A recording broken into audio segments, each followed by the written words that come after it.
Welcome Home, a podcast for veterans, about veterans by veterans, is a project of Willing Warriors and the Warrior Retreat at Bull Run. Good morning. I'm your host, Larry Ziliaks, Director of Culinary Services here at the Warrior Retreat at Bull Run.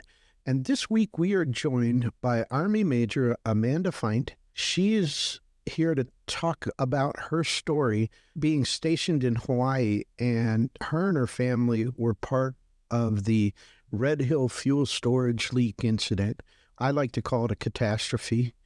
This happened in 2021. I remember reading about Amanda and her family in 2022 in Task and Purpose. And so I'm very thankful that she's here today to tell us about what happened to her family and hundreds of other families like hers when this unfortunate fuel spill happened in Hawaii. And I think our listeners are all very familiar with, if you turn on the TV, you're familiar with the Marine Corps water incident.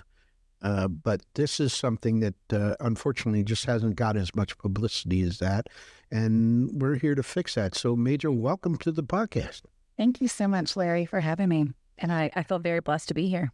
Let's start with just a brief overview of why you joined the Army, what your career was like up until you received your assignment to go to Hawaii. And then we'll get into that and talk a little bit about that. But when did you join? Well, let me back up before I tell you when I joined. So 9/11 happened my senior year of high school. Okay. And I don't come from, my folks didn't serve the military, but my grandparents did. And it's been a multi-generational thing. And so we're a huge patriotic family, big Army family. So when I went to college, I went to school on a track scholarship. There was a booth sitting outside of my college, just out in the quad, and one of them was for ROTC. And I was there, running, and the Ranger Challenge team was out there, and they needed a girl to compete, to be competitive in the Ranger Challenge team. And so, I don't know, I felt, after 9/11 happened, I felt like it was my time to serve, but I didn't really know what that looked like. And I knew that I was already going to school on a scholarship. And so ROTC provided me the opportunity to continue to be athletic and to continue to be a leader and learn a little bit more about the Army. And, never in a million years did I think that I'd be here still 20 years later. I always said I'd serve in the military until they were done with me or I was done with it. I've loved it. So yeah, in college, I ended up trying ROTC out. I ran and did ROTC, commissioned in 2006. Wow, I'm dating myself. 2006, and I was a air defense officer. I loved it. I got to travel to so many wonderful new places. I got to experience so many different cultures and be around like a diverse group of people. And those things are things that, from my hometown, I just wasn't used to. And This small town you grew up in? I grew up in Hampton, Virginia. Oh, my folks not too small, but it's medium-sized, we'll call it. Sure, yeah. And now, then we moved to Smithfield, Virginia. But now Hampton, huge Navy presence. There's an Air Force base, there's a Navy, and there is Army. Very little Army compared to everybody else there. Right. Yeah. Big Navy. I'm surprised the Navy didn't scoop you out. Well, like I said, everyone in my family has been in the Army. And so I don't know, if I would have tried to go to the Navy, I'm sure someone would have reeled me in. Yeah. Locked my heels up. But I have loved being in the military. I commissioned as a second lieutenant, made my way through the ranks, and have served in various leadership positions, from being a platoon leader. Then I did a branch transfer to the Adjutant General Corps, where I do predominantly human resources. But as soon as I did that branch transfer, I went to Fort Bragg, and I served in the 82nd, deployed with them. When I got back, I had the unique experience to command as a headquarters commander for the 82nd CAB, a combat aviation brigade, which was such a really awesome experience. And from there, I was recruited to be an ROTC instructor here in Virginia at George Mason University. I did that for 3 years. Wow. And so that was just such a rejuvenating and amazing sort of professional me. And it was after a deployment. And so for me, it was just really rejuvenating. It really had come full circle because I did ROTC in college. Yeah. And it was the time of my life that I needed after a deployment to, be around these cadets who were super motivated and, again, came full circle. They were inspired by me, but I was certainly inspired by them, just their motivation and how passionate they were to serve in a time when conflict was still happening downrange. And so from there, I went and worked as a Brigade S1, so at the brigade level, and then as a G1 in the space community when space was just becoming, well, now we've got a whole new branch of service, space, but I worked for Space and Missile Defense Command. And during that time, I got the unique opportunity to either go to Germany or go to Hawaii. And I had never traveled to Hawaii for leisure. It's something that I'd always kind of held off on doing because, I thought this would be the ultimate location, especially to retire at. And so... Yeah, that's not really a tough call. No. Germany is nice. Well, it is, to go. But Hawaii... Yeah. Yeah. Well, I'll let you in a little secret. Like, this is kind of silly, but when I got married, my last name became Feindt, and it is German. And if you look it up, it translates to enemy. And I just didn't think that we'd be well received in Germany with a last name like that. Oh, goodness. As if, choosing Hawaii over Germany was a really tough decision. Maybe that's still the deal. I don't know. Mm-hmm. Went to Hawaii. Again, just at that point, I think I'd been in the service for about 16 years, and we were super motivated and super excited to be there. We were living the dream. Mm-hmm. We truly were. We had lived off base initially, and about a year or so after us being there, Hawaii's extremely expensive. We had been on the housing waiting list for quite some time. We got offered this amazing house on historic Ford Island. And I don't know, Larry, I think we discussed this, but have you been to Hawaii? Mm-hmm. Yeah. So we got offered this amazing historic home that had survived the attack on Pearl Harbor on Ford Island. And we didn't think twice. We said, heck yes. Yeah. Now that's where you billeted. That's the house they gave you. Mm-hmm. Did you work on Ford Island or where were you working at the time? So I worked for Special Operations Command Pacific, and we were headquartered at Camp Smith. So it's a Marine Corps base that shares a building with Indo-Pacific Command, which is the largest combatant command in the military. Yeah. Okay. So, and 2 children, and they went to the Ford Island Daycare Center. They did. Yeah. And quickly about my kids. So Patrick and I we're older parents, in our 40s now, both of us. And I really struggled to get pregnant when I got back from Afghanistan. In fact, we couldn't. And I say all that to say not to proclaim to be a parent who loves my children more than anyone else, but we fought really hard to have our kids go through infertility treatments, and we lost a baby, unfortunately, in between.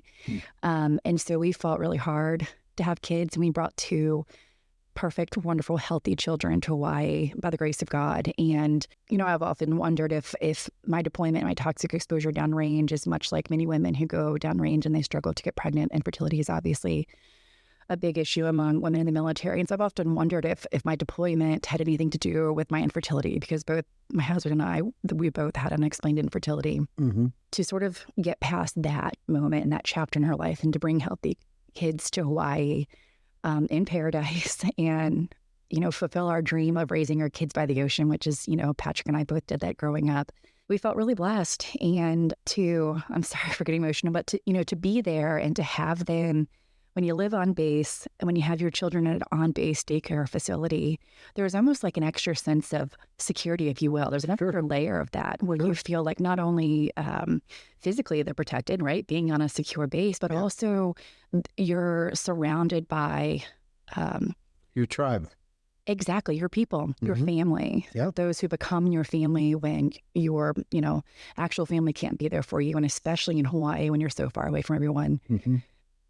The military, the folks who care for your children, there's just an extra layer of trust there. Mm-hmm. And I think that's why, and we'll get into it, but I think that's why this sense of betrayal, the moral injury of it all, it cut so deep for us because there was a lot of trust. Sure. Well, there always is when you're in the military, because you follow orders and you just assume that the people in command above you, yes, I understand they have to give you orders, but they're looking out for you. And that's the way it should be. And officers should always be looking out for NCOs and enlisted. They're in their care. It's a huge responsibility. On Hawaii in 2020, it just all fell apart. And it became pretty obvious to me in reading all about this catastrophe, there were people in the chain of command that just weren't taking care of the troops and those under them that they were responsible for. So take us back to 2020. Mm-hmm. And not only you, but a large number of people on the installation begin to report that there's a problem with the water. Mm-hmm. It's got a sheen to it. It's got a smell to it. It tastes terrible. It's not right. And you and others bring it to the attention of command. And what you get back is just amazing. No, it's okay. It's all right. We're drinking it. So don't worry. Just go about your day. And then people start to get sick. And then your family starts to get sick. So what happens then? Well, I want to circle back one more time or go back a little bit further than November of 2021. So we got offered that house in April of 2021. We had to move ourselves, so we slowly kind of moved in. So we were kind of in that house at the beginning of May. One thing we didn't know is that there was a massive fuel leak that actually caused this November spill to happen. 20,000 gallons of fuel leaked on May 5th, I believe, of 2021. And guess what? They didn't tell us about it. Mm-hmm. None of us knew about it. And had we known, I didn't even know what Red Hill was, to be completely honest. Sure.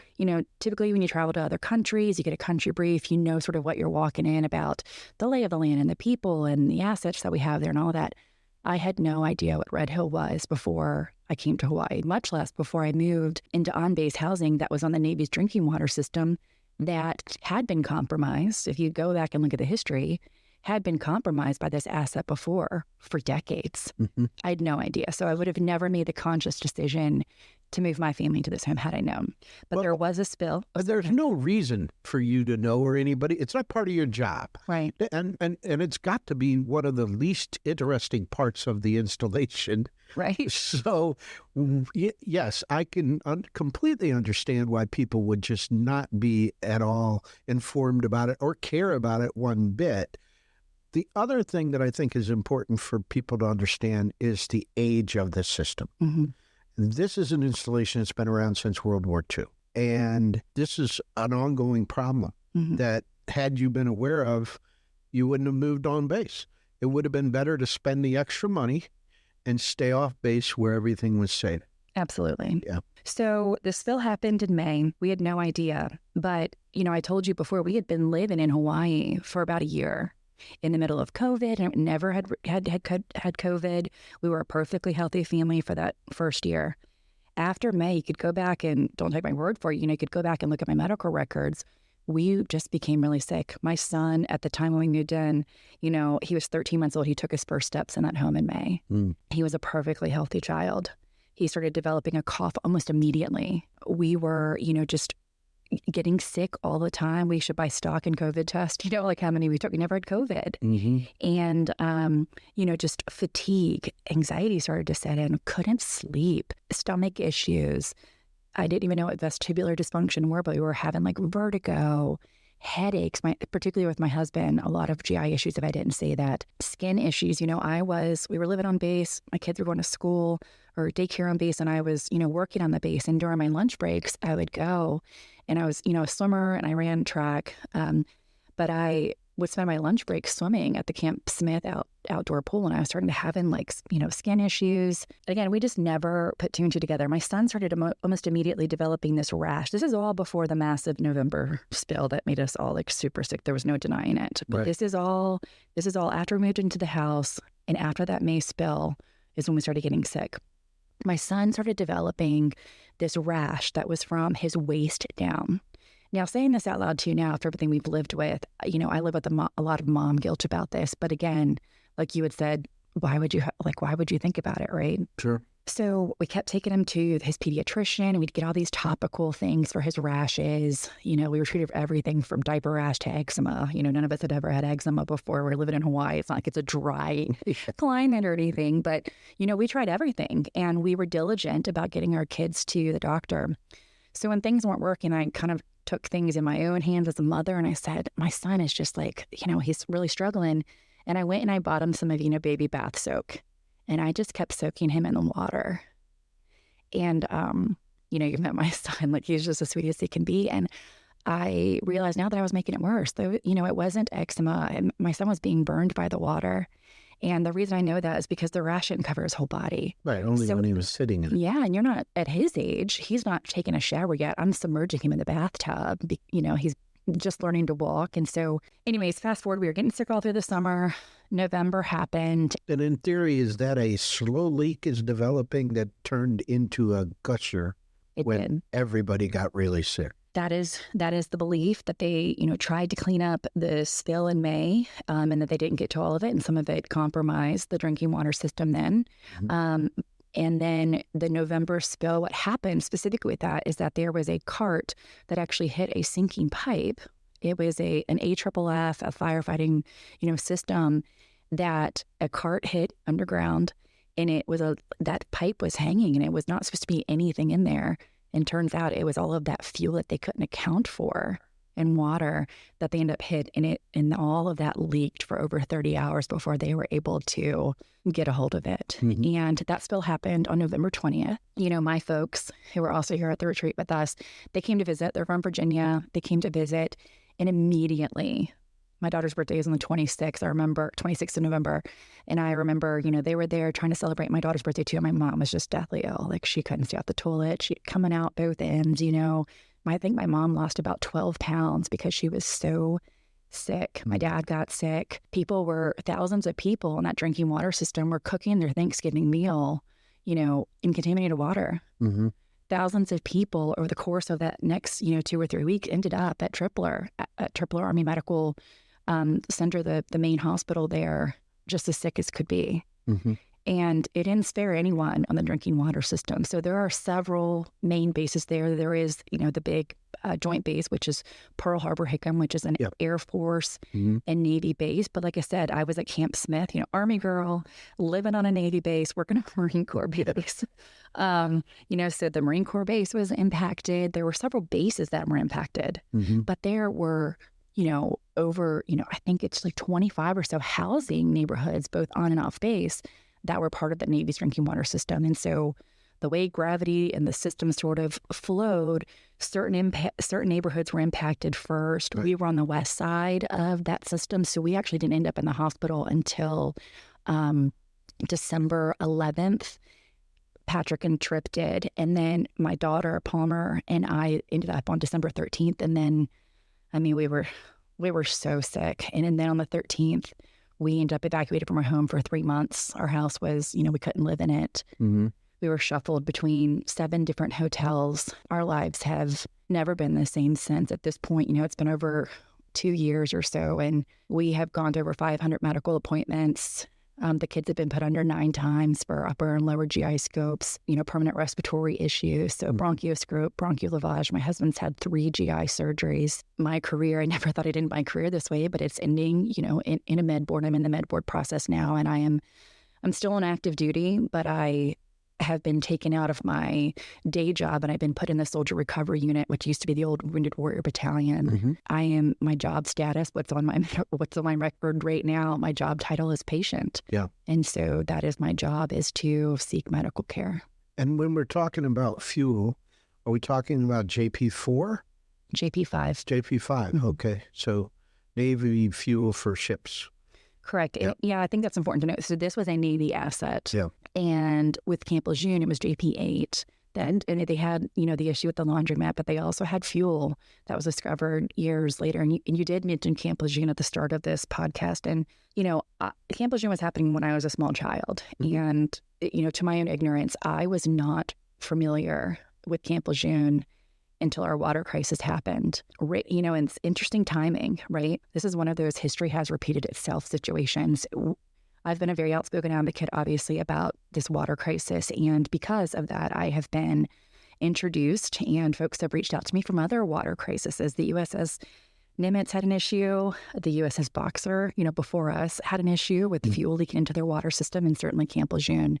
And looking at the documents, I visited with a lot of those. I took a trip out to Camp Lejeune, was given a tour of the base and the housing, and went to a Camp Lejeune event and met a lot of those advocates. And I've reviewed a lot of their documents, the things that came from the Navy Mm-hmm. and the Marine Corps during their crisis and over the years. And it's like a mirror image. Sure. The verbiage, the medical gaslighting, the downplaying the significance of what happened is exactly what has happened at Red Hill. And it's so disheartening to me. But as you can imagine, it's really disheartening for those folks who have been fighting for their families for over 30 years, for the folks who have gone to Congress so many times and who have tried to fight for accountability and justice, who have buried their children. God rest their souls. You can only imagine how upset they are that the time and effort that they have spent to prevent something like this from ever happening again, to see this happen at Red Hill, they've been extremely upset. They've also been so wonderful to our community and have opened their arms to us and have been a huge support to us, and we're really grateful for that. Mm-hmm. As you mentioned, the various housing areas on the base and off the base that were affected, it was the off-the-base housing that involved the Hawaii Department of Environmental Services, and they came out in November and said, no drinking, don't drink this. But yet the Navy was saying, no, it's okay, and it's just the complete opposite of what the Department of Environmental Services for the state was saying, which I find extraordinary. I would think that at some point, they've got to say, oh, I guess the gig is up. We need to stand up and own this. But apparently that wasn't the point in time where, they cowboyed up and took responsibility. Can you recall a point in time or something that pushed them to finally say, yes, we have a problem? And was it just the overload, the patient overload, a tripler, or what do you recall? I mean, you mentioned it, and I said, I'll get back to that, but I didn't. You're exactly right. The Hawaii Department of Health, the military had an obligation to report after the 2014 leak. Before that, the Navy kind of policed themselves and they maintained themselves, and they didn't really have an obligation to report to folks outside the military. But the Hawaii Department of Health and the EPA had been very involved since the 2014 spill many, many years ago. And they did, if you go back and look at records, the Navy did report the May 2021 spill to the Hawaii Department of Health.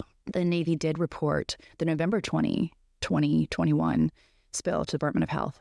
And immediately, people after the November 20 spill were smelling, their houses smell like a gas station. Like you mentioned, there was a visible sheen on the water. Mm-hmm. It was hard to breathe in folks' homes.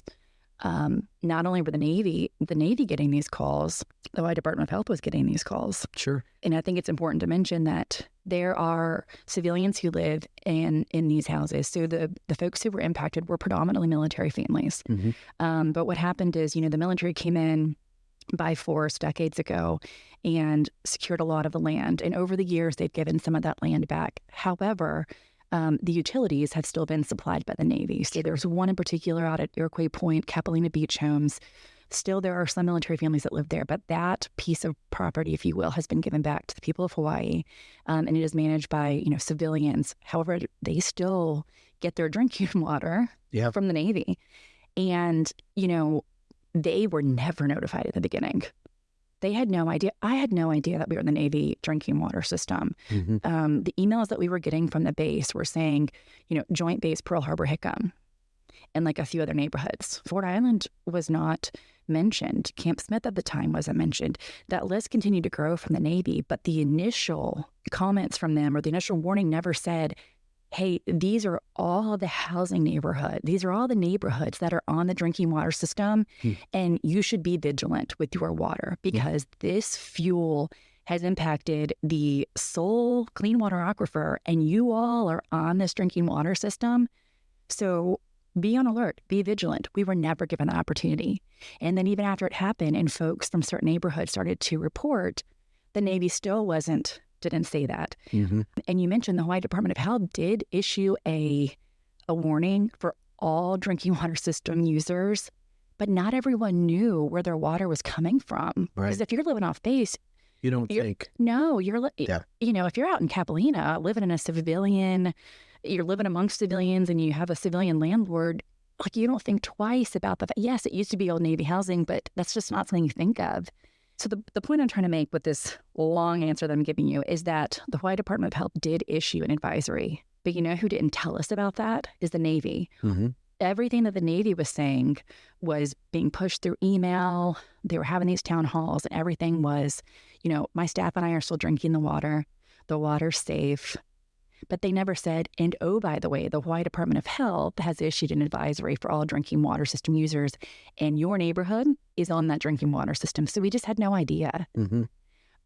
When they said that they were still drinking the water and it was safe, did you believe? Absolutely. I mean, I told you before, I've been a commander, right? And so when you were put in those positions of authority and increased responsibility, you assume risk. You assume the safety and well-being of those who serve under you and those that you work with.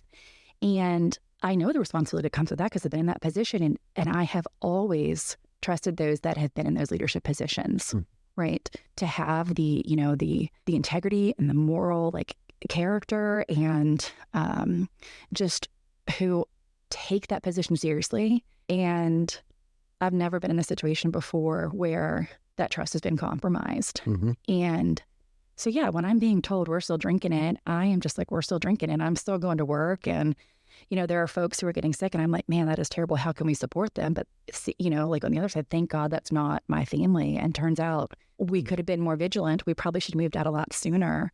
And we probably should have stopped drinking the water a lot sooner than we did, because I don't think we'd be in this position had we had the warning and had we had the knowledge from the very beginning. So now the illnesses begin to take place. Mm-hmm. You're hospitalized. Mm-hmm. There's a lot of tests and things. And you ask for some records for the kids mostly, but all four of you. And the Navy says, no, you can't have them. File a FOIA Act request, which in a previous life, I filed a lot of FOIA requests. Mm-hmm. So I wasted a lot of time in my life filing FOIA requests because they're useless. The backlog is just ridiculous. What you end up getting is mostly redacted, and it's of very little use.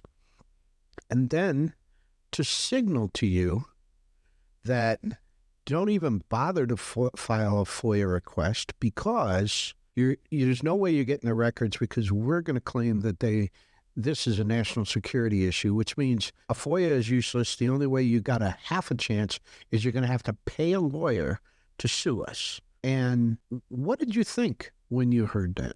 Everything changed for me at that moment. So the gentleman who told me about that, and I think you're referencing from the Task and Purpose article, is I had met with the Chief of Staff of Joint Base Pearl Harbor Hickam. At that point, after my family had been poisoned, everything changed. I mean, I went into full mama bear mode. I was still Major Feindt, but I was Major Mom at that point. And not only for my kids, and I think I told you earlier, we're older parents. So when I'm dropping my 1 and 3 year off, 1 and 4 off at the childcare facility, the parents of 1 and 4 year olds in the military, they're significantly younger. I could probably be some of their parents, right?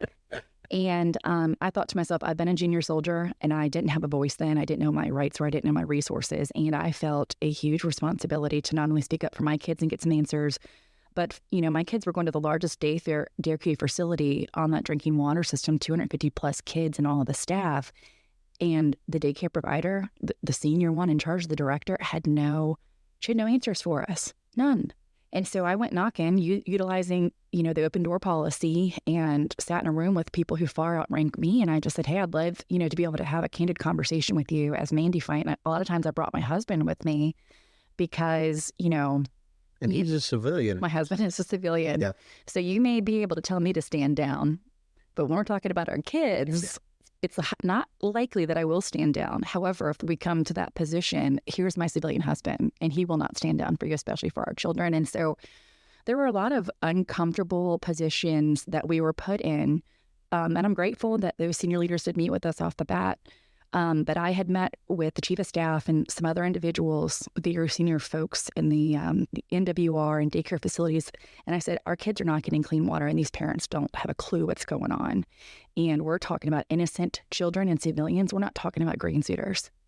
These kids did not volunteer for this. They did not take an oath. They did not sign up for inherent risk.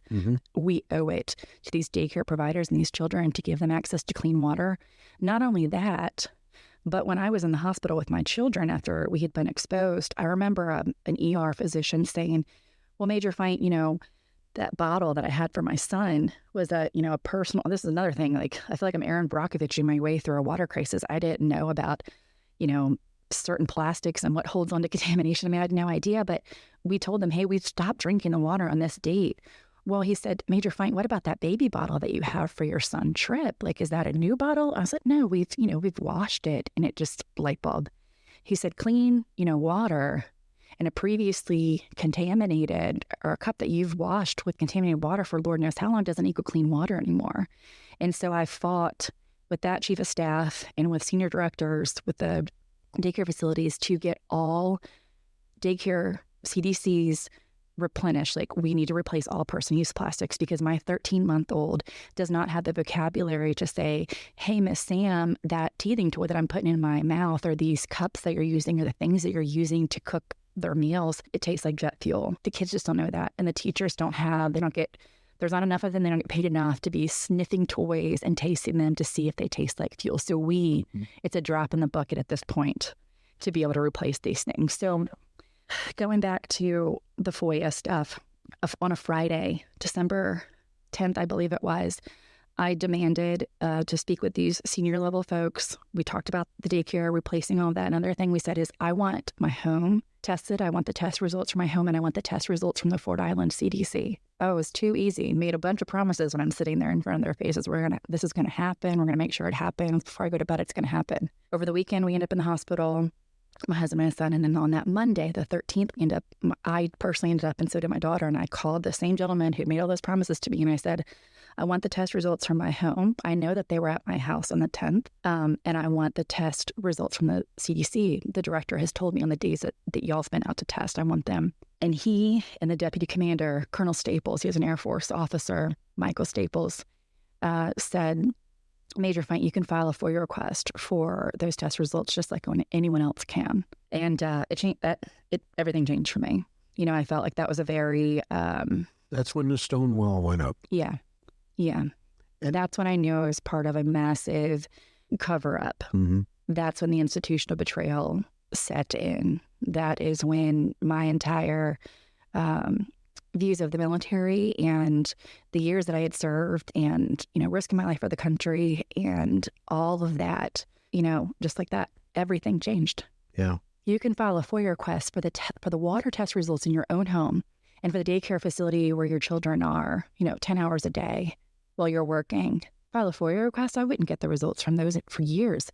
I'll tell you this, I say that because I know that, and here's why. Because after that day, after December 13th, after that conversation with the Joint Base, very senior leadership, I became very outspoken, and I did go to the media, and I did, file congressional complaints, and I did seek counsel, and I did, involve folks because I just felt like anywhere I turned, I was getting the Heisman.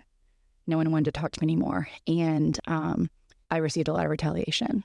I went from being in really great standing with my unit, coming up for my lieutenant colonel board, doing a really great job in my unit, to being grossly retaliated against, not only from my own unit, which was really hurtful, but from members, in the Navy, an organization that I'd never served. So I wasn't familiar with how those folks were. The retaliation was just awful. Hostile work environment. I felt all while, by the way, we're living in hotel rooms. We never went back to our house after the hospital. Right. Like, we were living in hotel rooms. We were in and out of doctors. We were so sick. I was not sleeping. I was staying up at night, watching my kids sleep, praying to God that they would wake up the next morning because I was terrified. I didn't have any test results at that point. I didn't know what my kids had ingested.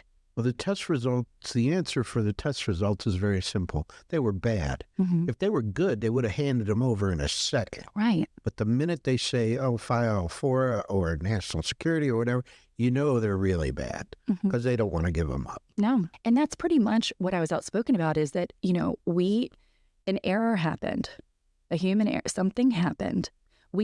People were harmed. Those are the facts. Something happened, people were harmed, and now we this elite organization, this family-oriented, the motto that says people over politics and people are our greatest asset. Now's the time that we put our money where our mouth is and we take care of our people.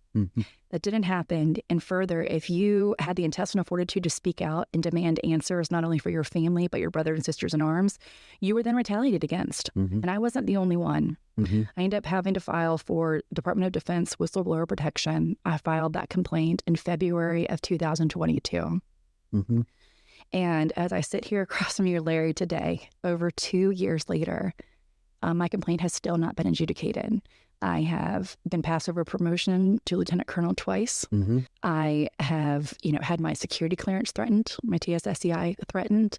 I have, launched several complaints, and I don't have an answer in adjudication for any of that. And all the while, the people who are responsible for this crisis, the people who are responsible for the retaliation, they have either been promoted, or been able to retire with their careers intact.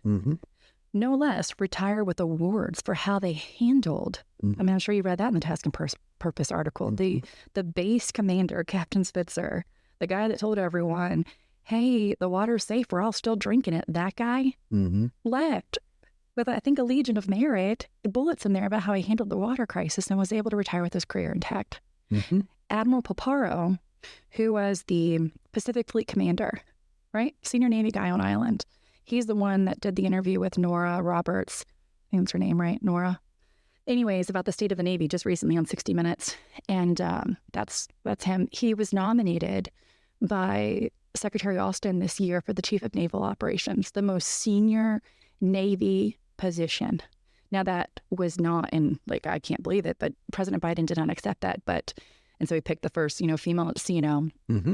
But guess where Admiral Paparo serves now? He was not asked to leave the Navy. He was protected from appearing in court. He didn't have to testify in court during our trial. You know where Admiral Paparo sits today?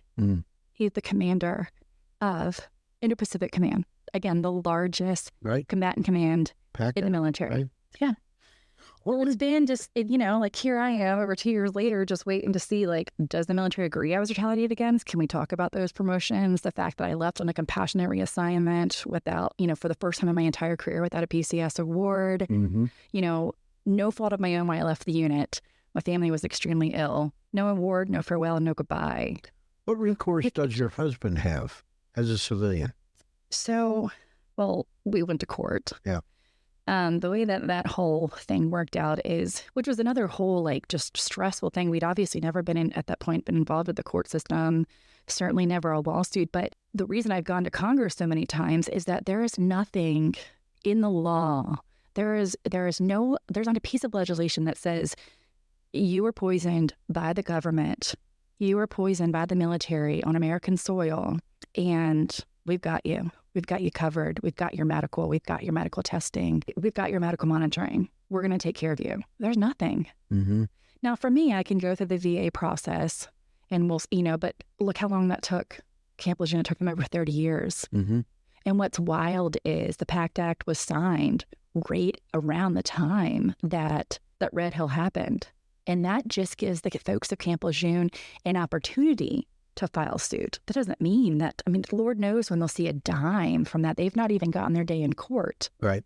Well, the Navy and the Marine Corps have denied pretty much any restitution for every suit filed. And I recently had a guest from the VFW we talked about that. The federal court down in that jurisdiction is starting to get on the Navy and the Marine Corps and say, just settle these things for goodness sake.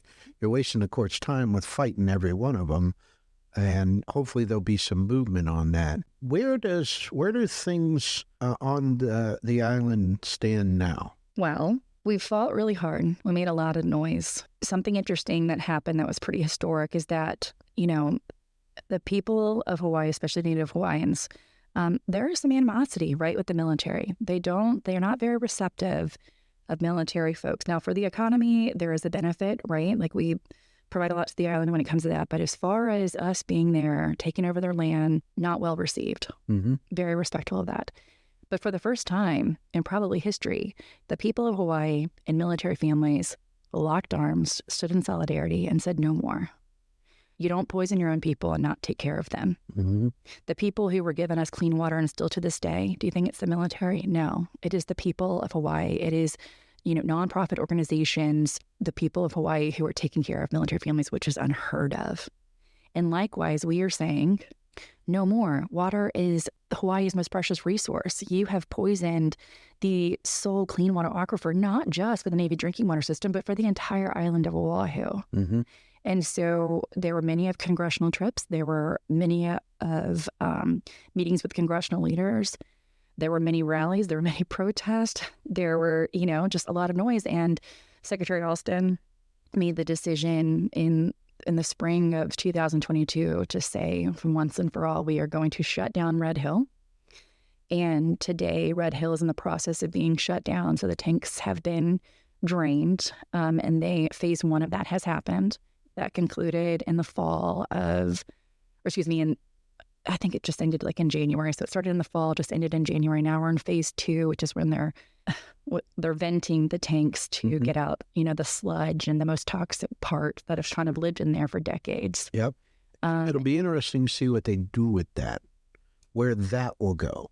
Yeah, I don't have. I hope for the sake of the people of Hawaii, whatever is in there and gets taken out doesn't get left somewhere on that island. Mm-hmm. They don't deserve that.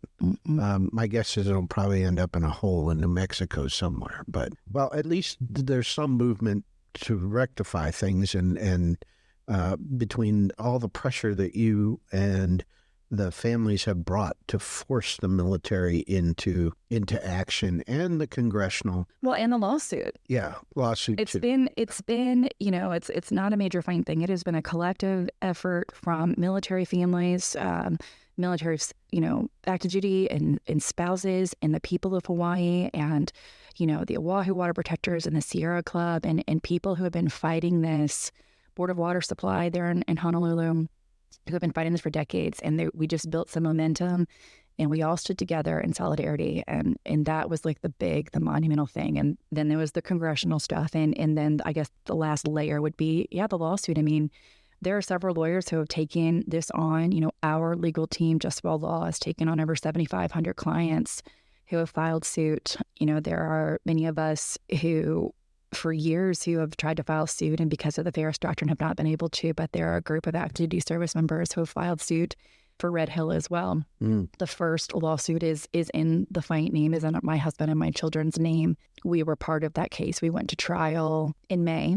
That was a very interesting, this has been 2 years in the making. It was a very interesting experience. It was extremely emotional. We had met so many military families, but we'd all known each other virtually, because a lot of us received compassionate reassignments. We were all over the world at that point, different countries and different states, and we'd, met virtually through FaceTime and Zoom, all the things. The first time we met, ironically, was at the airport, heading into trial, which was just really bizarre.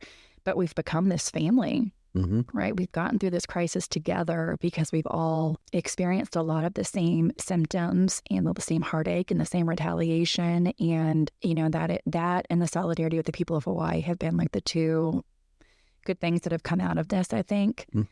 But sitting in that trial and listening to the DOJ and listening to the Navy, and I don't know, I think I had this false hope, if you will, that we'd get to court and they would just kind of fall on their sword and just be remorseful and whatever it was that they could do to just, close this chapter for all of us. But it was ugly, and it was hard, and it was hard to hear. Just a couple of things that stick out to me is that there were bellwether families. There were several of us, and a couple of comments that I remember is, the DOJ said something along the lines of, you could be exposed to this stuff. It's no different than inhaling. This is inhaling, gas at a gas station, or fueling up your lawnmower. And I'm thinking to myself, my son has permanent lung damage, and he's never, put gas in my car at a gas station. And he's certainly never, fueled up a lawnmower. In fact, living in historic housing, we didn't even have a lawnmower because the lawn was taken care of for us, so that might make sense for someone like me, a 40-year-old adult. It doesn't make sense for anybody. That's just some lawyer nonsense. And you got to see it firsthand that it was just nonsense and lies and cover up, and everybody blaming everybody else but themselves. And yeah, I'm not surprised at that at all. We talked a little bit too. This was interesting. So there are physical injuries that have been sustained here, a lot of them, from the vestibular stuff that we've got, a very dear friend of mine who's been diagnosed now with Parkinson's. And I know that's related to fuel exposure. We've had many women lose their babies. There has been just a range of physical injuries that have happened. But as a parent, there is a lot of mental health issues that have come from this, from stress and anxiety and depression. As a service member, I can tell you both, wearing two hats as both a mother and an active duty service member, there has been this sense of institutional betrayal. And we actually had our legal team had a mental health provider that came specifically to talk about institutional betrayal, and that was thrown out. And the reasoning why is because the DOJ or the judge didn't need to hear about that, and it was compared. And I had to walk out of court when I heard this, but this was no different than anyone would be, feel betrayed if they were poisoning their own employer, and it was said in court. This is no different than, working at McDonald's and eating a bad cheeseburger. And I thought to myself, there's absolutely nothing wrong with working at McDonald's at all. But less than 1% of our country serves this country and does risk their life for this country. Mm-hmm. And never in a million years did I, go down range and risk my life for this country to think that I would come back to American soil, to think I'd come back and move my family to quote unquote paradise for my own employer to now poison my children, cover it up, lie about it, and think that they can just get away with it. And it's like eating a bad cheeseburger. It's like, fueling up my gas tank. It just, and again, had I not met the people who have gone through this at Camp Lejeune, that helped, but it still was that hurt. It hit really deep for me. It cut very deep as a service member to hear someone just downplay it, the significance of what folks have gone through and how hurtful this has been for people. Mm-hmm. It's been tough, and there's still no outcome. We're still waiting on a decision. Thousands of people. There are 4 different suits, I believe, that have been brought with thousands of people in each of them. And just like Camp Lejeune, there has been nothing paid out. And for us, especially as the lead plaintiffs for this, I just want to make clear that for us, it's really has never been about the money. But when you ask, what recourse is there for your family, VA benefits does not cover my husband, and it does not cover my children. And so the only recourse that civilians, whether they are civilian not affiliated to the military or civilians like my husband and my children, their only option is to file a lawsuit against their own government. And as a very patriotic family, that's tough. That's a really tough position to be in. But that was our only option, because how else are we, God forbid, when the inevitable happens and my folks end up with some of the cancers and some of the major issues like Parkinson's and things that Camp Lejeune has, because that's all we have to look to. That is our future, and that's scary. Sure. How else would we be able to afford the best medical care? Well, let's be honest here. They're the ones that put you in that position. So I don't have any sympathy for them. I think that, take them to the cleaners and, bank that money because you're going to need it. Yeah. Because, medical care here, it's great, but it's super expensive. Mm-hmm. And, there are chances of needing care for extended periods of time, for sure. What would you, as we kind of wrap things up here, what would you like our listeners, what's the most important thing that you would like our listeners to know about this journey you've been on and what happened to you? Yeah, I think the number one thing is just for folks to be informed, to know about it. I mean, we got back here, back to the States, and for over 2 years, I just went to an appointment this morning, and my physician didn't even know about the Red Hill water crisis, much like many people didn't know about Camp Lejeune for 30 years. And so I want people to be informed. I want medical providers to know what Red Hill is. I want folks to know that this happened. When we start talking about mental health, and I believe that this month is mental health awareness, and I think that the DOD and the VA are actually having a mental health conference this week as we speak. Mm-hmm. I didn't have any sort of like mental health issues. I had never been diagnosed after my deployment with like PTSD. The stress of this has been at times like just unbearable. The mom guilt, the institutional betrayal, incidents like this, feeling that sense of betrayal, it cuts deep and it hurts and it changes everything, and it is life-changing. So I want folks to be informed. I want medical providers to be informed. What I am looking for out of this is basic things like from the congressional standpoint. I do want legislation eventually to be passed that does say the government poisons you. The government is obligated to take care of you. That you don't have to file FOIA requests to get test results from the water in your own home. That, I wanted to know because, for our treating providers, I wanted them to know exactly what my kids have been exposed to, exactly what was in JP5, because it's not pure. It's not pure.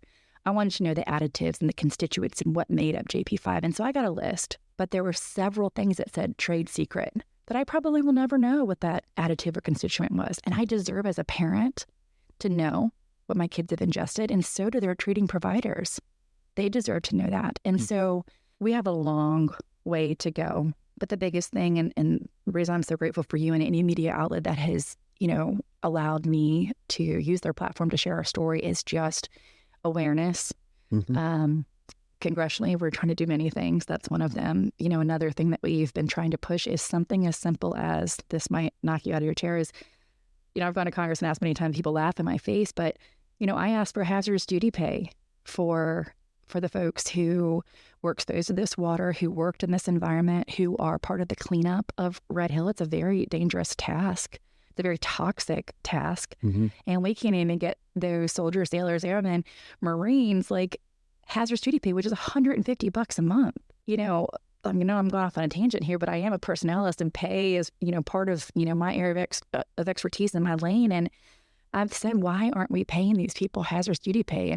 And why that number, that $150 matters, is because $150 is how much it costs a family of 4 to be delivered an alternate water source monthly in Hawaii. And I know that because we had an alternate water source delivered to us because we refused to drink the water again. And so I think that folks are doing there is the DOTI, the Department of Defense instruction for pay, for special pay outline. There was a special section for jet fuel exposure, and they are still refusing to pay these people. And I like, why? And I think it's that you would admit that this stuff is toxic and harmful, but like, people already know that. Thousands of people were sick during COVID. I was a paratrooper, and I jumped out of airplanes, and I got paid $150 a month because I was on hazardous duty pay. I was on hazardous duty orders, and so I got the $150 a month, and I would jump once a quarter. That was my only obligation. During COVID, there was an exception to policy that DoD granted, that because we weren't doing airborne operations, there was an exception to policy that says, even though we're not, meeting the minimum requirements to get this pay, you're still going to get your $150 a month. People they weren't jumping out of airplanes, but they were still getting paid. And we can't get people who are actually doing their jobs, who are living on a contaminated drinking water system, who are working in a highly toxic environment. They can't get them $150 a month. It just blows my mind. And so there's a lot of things 2 years later that we are still working on. But the biggest thing, and I'll say it again, is just knowledge is power. And arm yourself for sure. Well, listen, Major, I can't thank you enough for joining us. It's very important to get these stories out. And one of the things I often think about is there's a lot of young people who join the military. And one of the things that I always say to them is that when you join the military, it's going to change your life. Hopefully for the good, but maybe not. But it's going to change your life. I can guarantee that. And unfortunately, in this particular instance, it just wasn't for the good. And I thank you so much for bringing this to our attention and to being willing to talk about it. It's so important. I really, really appreciate you coming on. Thank you so much. So for our regular listeners, we'll have another episode next Monday morning at 5 a.m. If you have any questions or suggestions, you can reach us at podcast@willingwarriors.org. Until then, thanks for listening. The Welcome Home podcast is brought to you by Willing Warriors, a nonprofit organization serving active duty service members and veterans since 2012. To learn more, please visit our webpage at willingwarriors.org.